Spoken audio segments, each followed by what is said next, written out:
JT Miller was named the 29th captain of the New York Rangers, so let's break down Mike Sullivan's first major decision as head coach with senior hockey columnist and Rangers writer for the Post, Larry Brooks. Larry, thanks for hopping on with us. Training camp is already opened up for the rookies.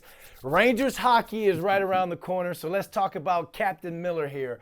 Drafted in Yeah, the first round by the franchise back in 2011, he had his ups and downs like any other pro athlete during their career.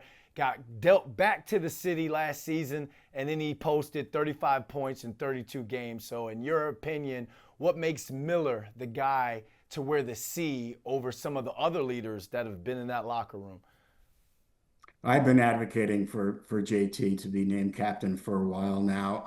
There was a question whether the Rangers were going to go without a captain, and I had written a number of times that that would have been the wrong move. So I'm I'm glad that they named a captain, and I'm glad that it was JT. He brings a distinct edge to this team and an emotional high point to the team and intensity to the team that they need to adopt as their identity.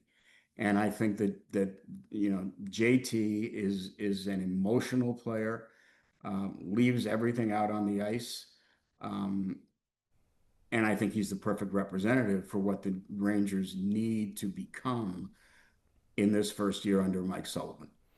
So you talked about what the Rangers need to be, what they need to become under this first year. How do you feel as though this decision fits into the Rangers' long-term vision, both when we talk about on the ice and in the culture of this franchise? Well, they need to reestablish a culture. They need to reestablish a blue collar ethos, a work ethic that went away last year for a number of reasons. And I don't think there's going to be I don't think there's any reason to rehash last year more than is absolutely necessary. This was an abomination, but it was also, I think, an anomaly.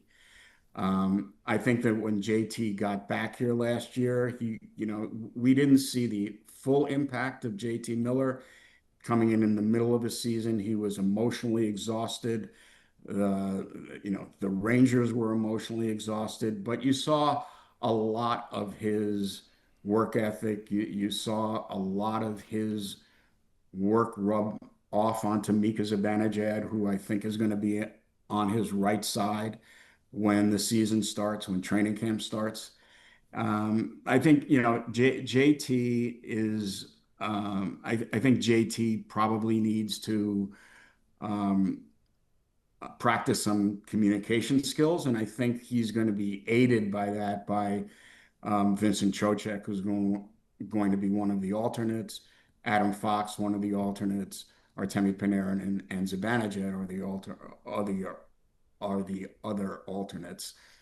Easy for me to say, but uh, I just think that the Rangers need to play with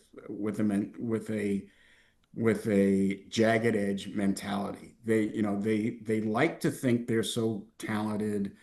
They're not that talented. They're not that talented that they can win and they can be successful without that kind of jagged edge mentality. So I think that's what JT Miller brings. He's also a very skilled player as well. He's one of the great passers in the league. He's one of the great passers I've seen with the Rangers over the last 10, 15 years.